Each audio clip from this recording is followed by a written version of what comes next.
नमस्कार मंडळी, मी पत्रकार व समाजसेवक सोमनाथ खोमणे. सध्या मी सिद्धटेक येथील भीमा नदीच्या पुलावरती उभा आहे. तर तुम्ही ही पुलाची अवस्था बघू शकता.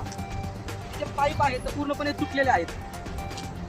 त्याच्यातून धोका होण्याचे चान्सेस आहे, नागरिकांना धोका होण्याचे चान्सेस आहेत. मी प्रशासनाला एक हात जोडून विनंती करतो. ह्या छोट्या छोट्या गोष्टी आहेत, ह्याच्यातून अपघात घडण्याचे चान्सेस राहतात. तर हे पाईप आहे, तुटलेले पाईप आहे, ते बसून घ्या. स्वर्गीय अजितदादा यांचा 6 किलोमीटर पुढे अंबालिका साखर कारखाना आहे. तर शनिवारी रविवारी ह्या रूटनी ते यायचे. तर येताना दादा ह्या पुलाची हालत बघून दादा स्वतः पुलाचं मेंटेनन्स करायचे. सगळ्यात टोटल पुलाचा खर्च आहे तो स्वतः वैयक्तिक करायचे दादा.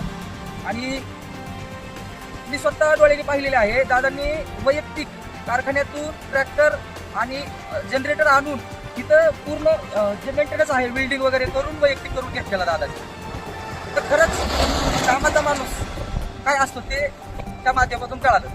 धन्यवाद.